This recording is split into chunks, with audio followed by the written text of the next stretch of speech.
The Little House.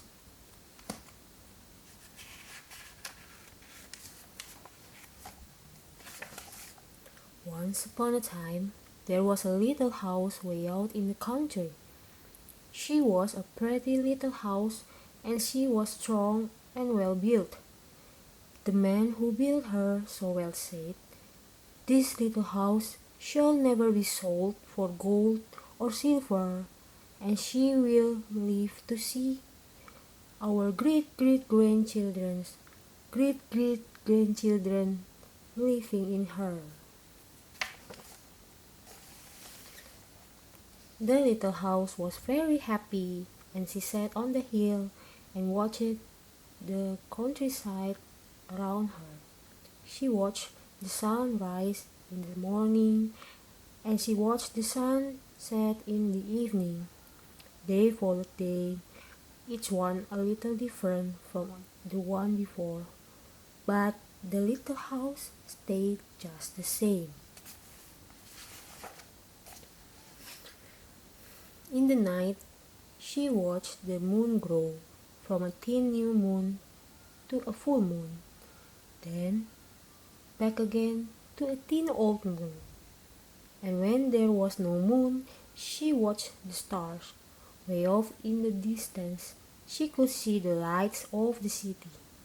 The little house was curious about the city and wondered what it would be like to live there. Time passed quickly for the little house as she watched the countryside slowly change with the seasons.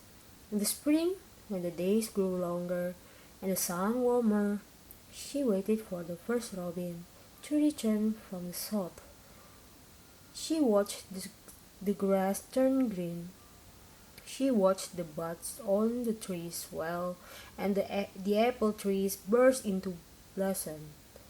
She watched the children playing in the brook.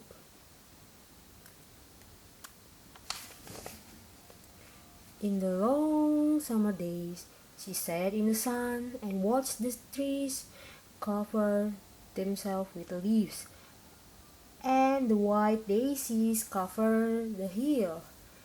She watched the garden grow, and she watched the apples turn red and ripen. She watched the children swimming in the pool. In the fall, when the days grew shorter and the nights colder, she watched the first frost turn the leaves to bright yellow and orange and red. She watched the harvest gathered and the apples picked. She watched the children going back to school.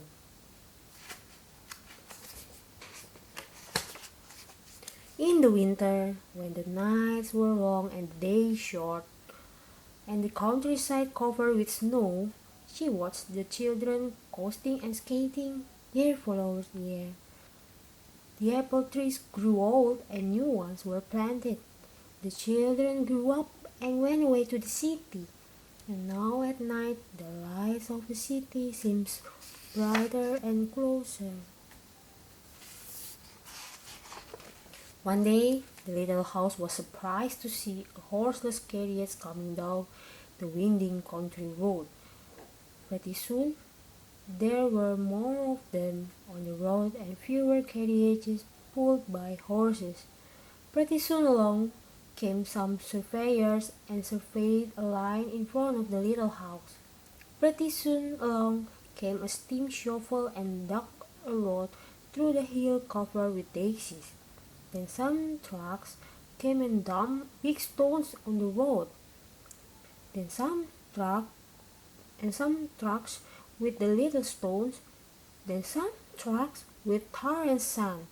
And finally a steamroller came and rolled it all smooth. And the road was done. Now the little house watched the trucks and automobiles going back and forth to the city, gasoline stations, roadside stands, and small houses followed by the new road. Everyone and everything moved much faster now than before.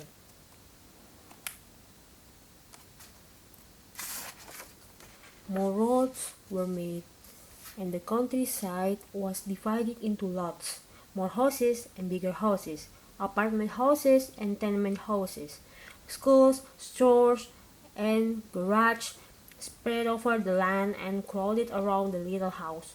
No one wanted to live in her and take care of her anymore.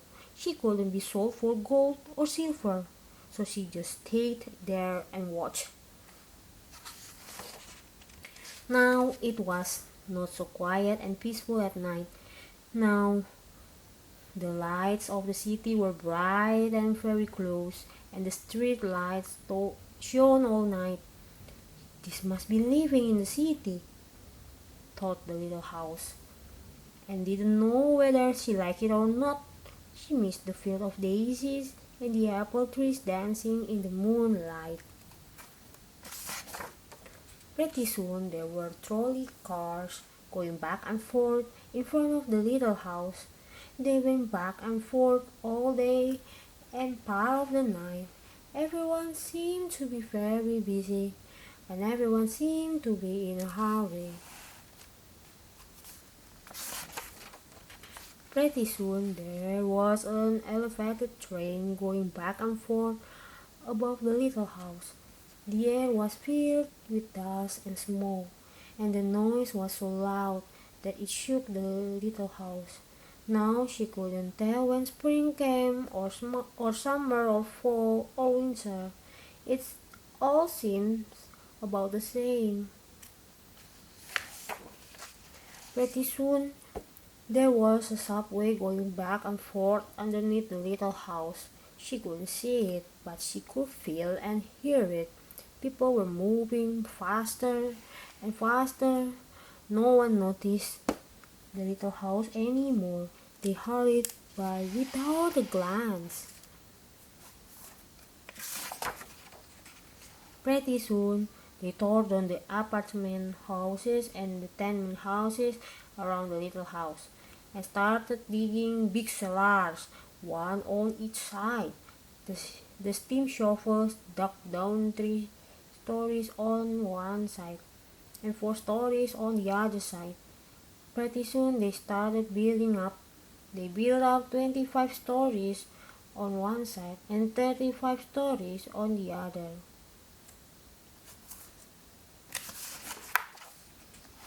Now, the little house only saw the sun at noon and didn't see the moon or stars at night at all because the light of the city were too bright. She didn't like living in the city. At night she used to dream of the country and the field of daisies and the apple trees dancing in the moonlight. The little house was very sad and lonely. Her paint was cracked and dirty. Her windows were broken and her shutters hung crookedly. She looked shabby, though she was just as good as house as ever underneath. Then, one fine morning in spring, along came the great granddaughter of the man who built the little house so well. She saw the shabby little house, but she didn't hurry by. There was something about the little house that made her stop and look again. She said to her husband, "The little house looks just like the little house my grandmother lived in when she was a little girl. Only that little house was way out in the country, on a hill covered with daisies and the apple trees growing around." They found out it was the very same house, so they went to the movers to see if the little house could be moved. The movers looked the little house all over and said, "Sure, this house is as good as ever. She built so well, so we could move her anywhere." So they jacked up the little house and put her on wheels. Traffic was held up for hours and they slowly moved her out of the city.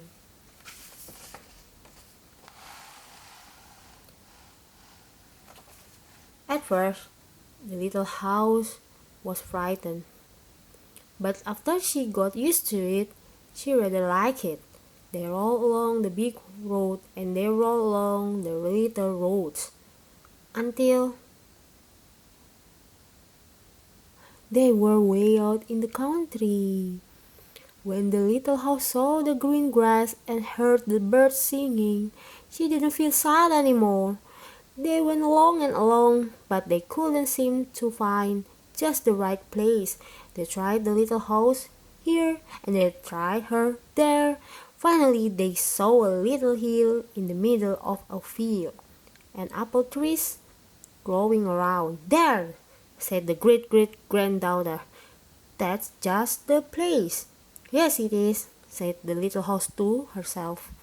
The cellar was dug on top of the hill, and slowly they moved the house from the road to the hill.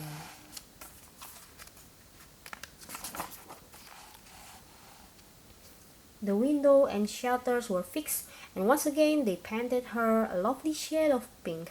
As the little house settled down on her new foundation, she smiled happily.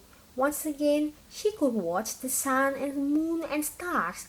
Once again, she could watch spring and summer and fall and winter come and go.